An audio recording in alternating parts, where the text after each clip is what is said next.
What's up YouTube, this is Jero here for my third round this weekend, and we're facing DNA again. I'm third, he's fourth, so Asgas and G Legit will face each other, and me and DNA. It's weirdly enough the second time already I faced DNA within this season, which has been just here for 2 weeks. We're both pretty light on defense, I would say, so this is going to be an efficiency match, and yeah, let's see how it goes. Let's check out room number 1.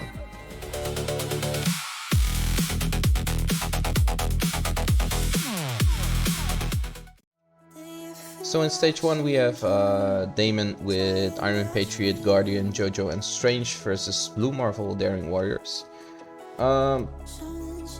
I'm still not sure if this is an RNG match or perhaps there's a certain way to kill this team, but I was thinking since you're killing Blue Marvel anyway, at least I am with 5 diamond Daimon. I'm sure 4 diamond Daimon does too with offense up and extra damage. I thought, why not hit one of the daring warriors? Let's say the biggest here, I think, is Treasure. So I decided to target him to assure a hit into Treasure. There's also lots of vulnerables here, which helps for Daimon and Iron Patriot, extra damage I believe, but yeah, then it's blow up time, 33 damage into the Blue Marvel, so he dies anyway. The rest needed the second tap, but Daimon did the job there, and yeah, it works. Still not sure if Fortify can play a role here or different targeting. Maybe Daimon as a striker. I'm still not sure, but happy this worked out. So just 2 points loss on efficiency here. Let's head on to stage number 2. For stage 2, DNA had set up Illuminati with Emma and Knull and Gorr. No Black Panther Shuri. I had Fantastic Four and Professor X as a leftover. The only job I had to do was take another 5th. Decided that would be Darkstar, since you're killing the Illuminati pretty fast here. Darkstar might take the rest, which she actually did. She did help with her passive damage hit. So let's check this out. Professor X here to stop the speed up, of course, from these two. Franklin goes first, targeting the Knull here to assure the extra damage into him from what's his name, Human Torch. The ping from Invisible Woman goes into the weakest character, I believe, or the lowest health character, which was Captain Britain. He died, and I got already 1 ping from Darkstar there. Then Invisible Woman with her ult killed everyone except for Knull, but again, not sure if it was Darkstar, but maybe he dropped because of crit damage, but yeah, he dropped, and this match was over in 2 turns. Let's head on to stage number 3. So for stage 3, I had Blastaar and Thunderstrike.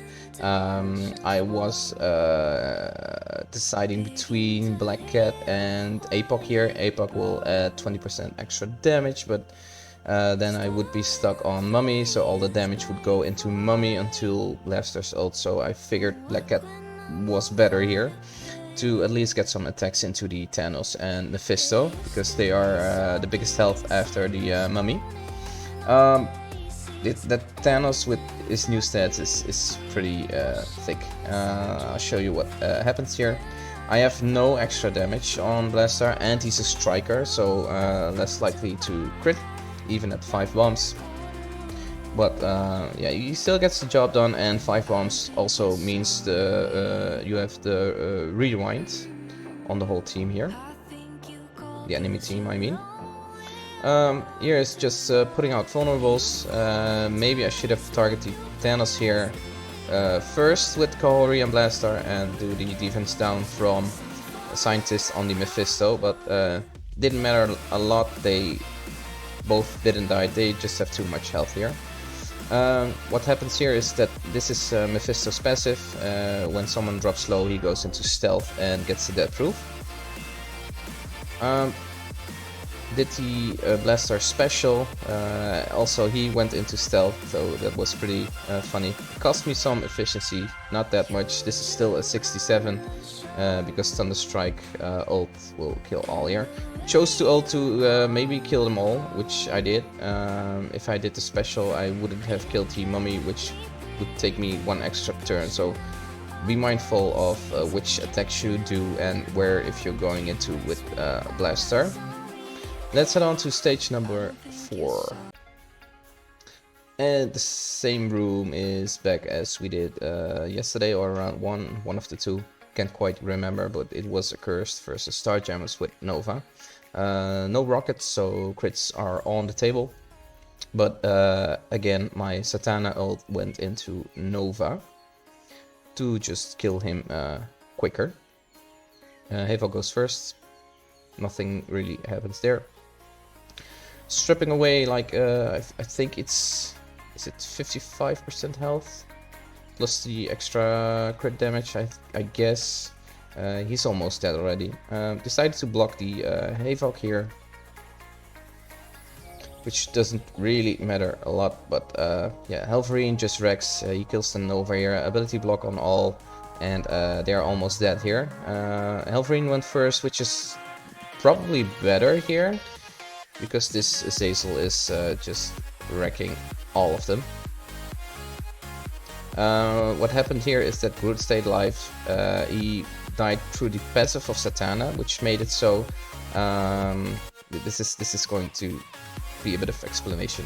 If Groot died in the attack of Azazel, it counts as that Lilandra, Howard, and Havok was still alive. So he would have a 75% chance to revive, I believe, because he has 3 Stargems members left. But when Azazel stopped attacking, Groot was the only one left, and I think Satana passive or Azazel quit hit him. I think it was Satana's passive, because that's a new attack. So Groot is alone, so his revive chance is far lower than when he is with Stargem members. Therefore, I think he stayed dead, or at least the chance was higher to have him stay dead. So a bit lucky, but yeah, very efficient too. So I'll take this attack anytime. Just make sure you Satana ult into the Nova. Otherwise, you I think you will have trouble with Azazel or Helverine killing the Nova. So yeah, they won't do a lot of damage into the Nova otherwise. So I think this is the best call. That stupid Gladiator is dying anyway off of the Azazel and Helverine ults. So there's that. Let's head on to the next stage. And there we have the Phoenix Force versus New Mutants again. Again, I took Odin with Shadow King, and you can see on the efficiency how important it is to special here with Odin. Not talking about Accursed Odin, because I think with Accursed Odin, basic Odin is better. But in here, you kind of need the buffs, and you kind of need Omega to go before Wolfsbane, because you want Wolfsbane blocked. So he does a basic, he doesn't flip all buffs you gain from the Odin special, and the Odin swipes don't really matter here, as your Phoenix Force is doing lots of damage, as does Shadow King. So lost coin flip again, but this time it didn't matter. I don't want the battlefield effect up, I don't have Quasar, and as you can see, Shadow King and the Odin are a bit damaged here. Magneto ult, stripping away the ult energy. Also, Darkstar is here. She will take a turn. If she's not blocked, she will ult. No, she won't ult. Magneto stripped her ult energy away. Not sure if other attacks will also cleanse the battlefield effect, but if she ults, she will delete Odin's battlefield effect. So it was useless this matchup anyway, if that was the case. Not sure, but I don't need a battlefield effect here, so it's neglectable. What really counts here is the Omega Red. You can chain all the way to all the tunes here. Ability block. What's her name? Warlock. I ability blocked Wolfsbane already with the Shadow King.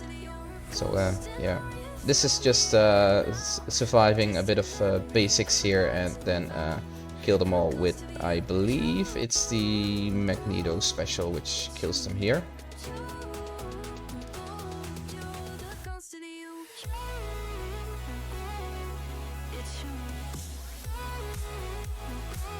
Here's the Magneto special. Almost killing all of them, except for Cannonball.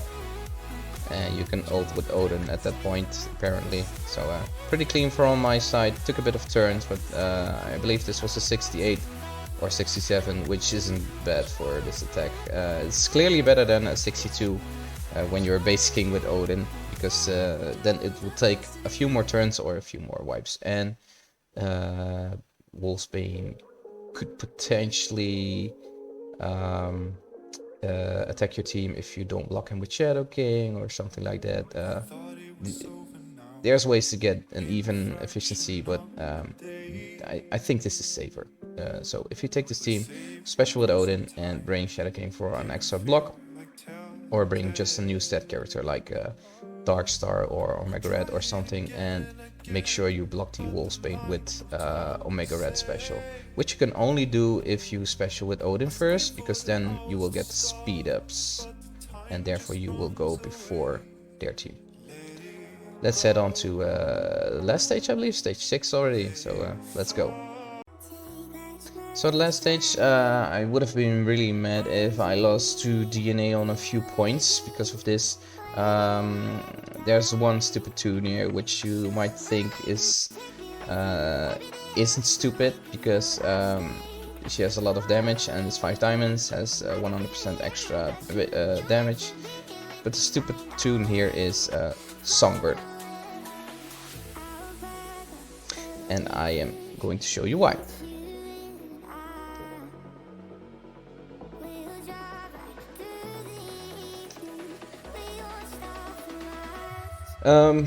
This is a typical mistake from my side. I was going too fast. I just took a good raid tune to bring into this, but as you can see, the Songbird ult does nothing. Just a bit of damage and an assist from what's his name, Sentry, but it's neglectable. This is nothing. You really rely on Shark and Sentry here, cleansing them from all the buffs, and Shark also to clump them, of course, because that's where Hobgoblin comes in. He can kill all of them from here. But the stupid thing here is Superior Spider-Man is going before the Hobgoblin.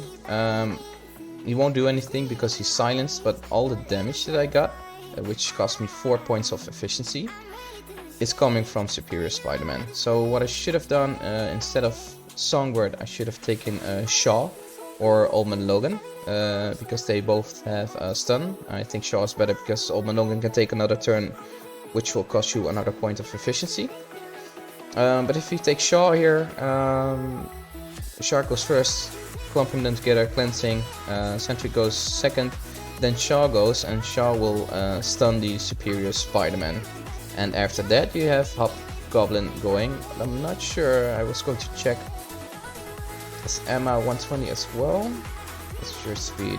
111 and you're 120. No, Hobgoblin is going first, so that's good. So that means it will be Shark, Sentry, Shaw to stun the Superior Spider-Man, and then Hobgoblin will destroy all, like he does here. It's very big damage, certainly into defense down, and them not having that 100% extra health because of Sentry here.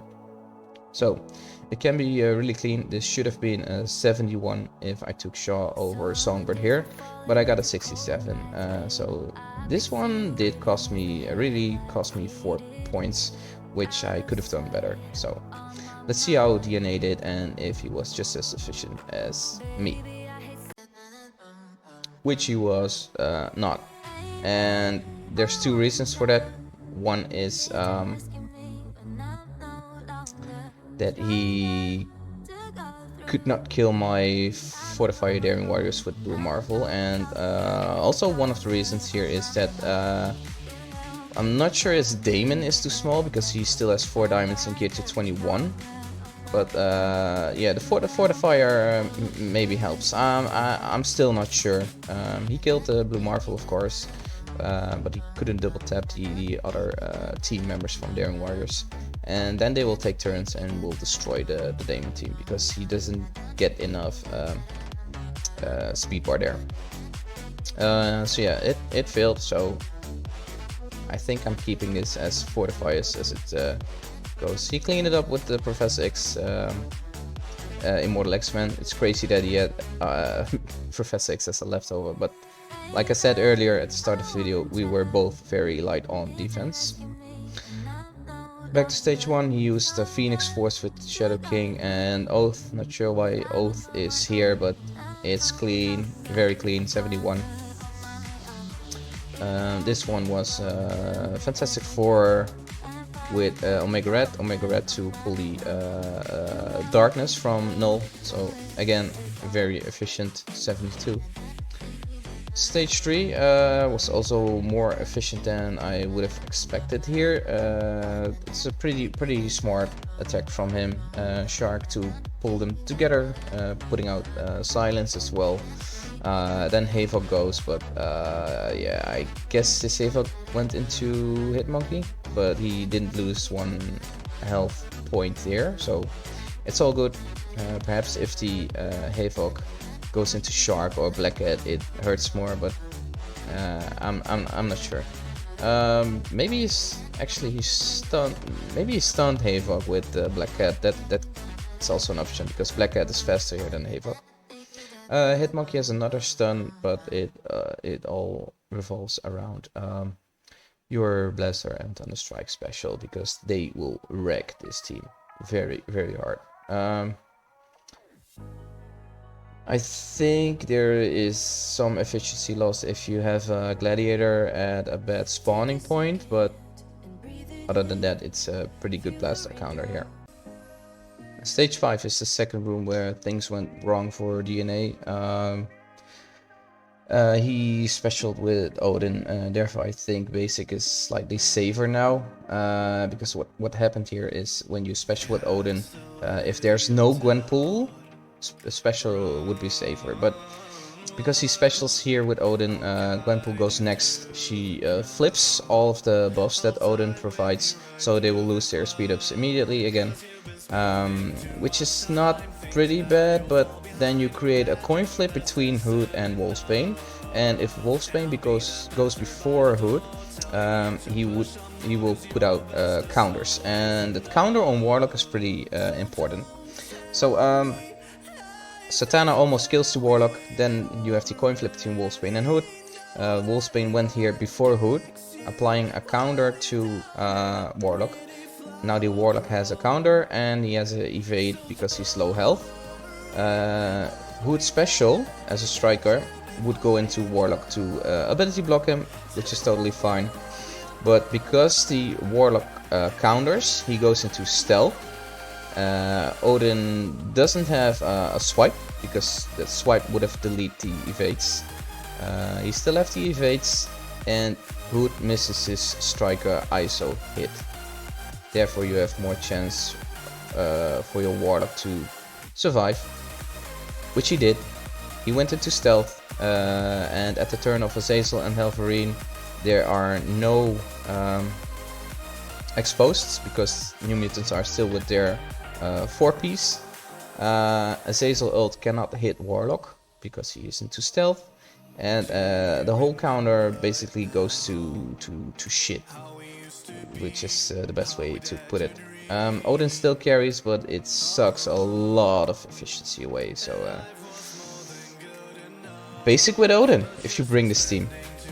I assure you it's better and more efficient. This will save you 20 points of efficiency. Going into stage 6, this was pretty interesting. I discussed this room with an alliance mate of mine. His name is Captain Cuba, a really good player. Maybe he goes by Cuba right now, I don't remember. I think he goes by Cuba right now. He's the best war caller I know. He calls wars for scrubs, and yeah, he is the reason why we're basically winning in war sometimes. And yeah, he's trying into Cosmic Crucible as well. He's still a Grandmaster. He was pretty high too. I think he was top 20 before. But yeah, he told me of his success with this defense, and this looks like a pretty shitty offense, but there's a lot of health here going on, which would suck efficiency, especially if you don't bring Sentry. Sentry is of course the key here. But you can see in the turns, he took 7 turns already. But it cost him also 2 points of efficiency because of the retaliates from Nova.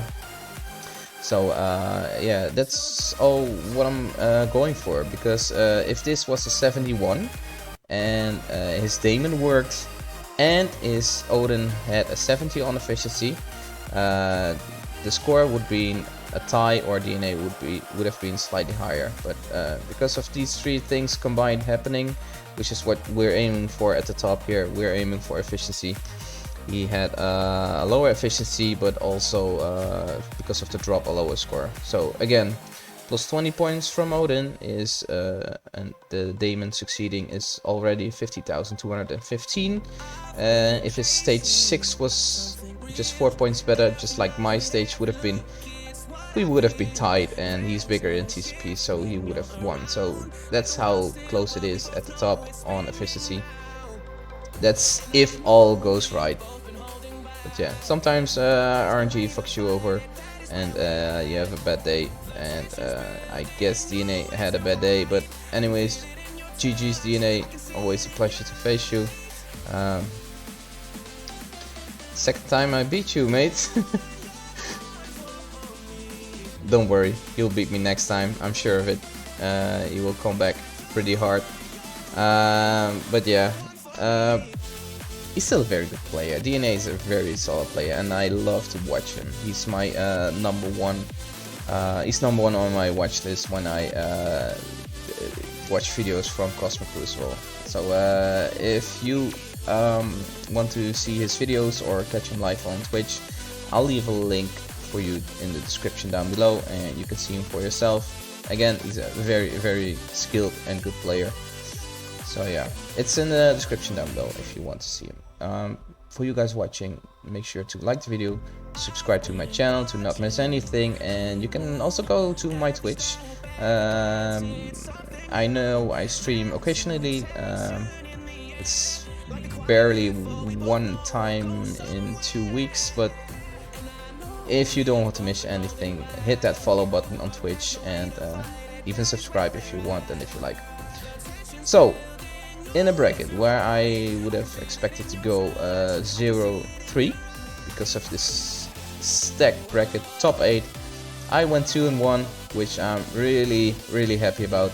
And yeah, we'll see how it goes once Annihilus comes out. I will make a separate video about my future into Cosmic Crucible with chasing Annihilus, and stay tuned for that. That will be out tomorrow, I guess, otherwise on Fridays, but it will be out this week, and I will share my thoughts on the future of Cosmic Crucible in that video. So stay tuned for that, and we'll see you guys next time. Also, if you want to comment, I'll read them. I'll reply. Feel free to comment beneath my videos. See you next time.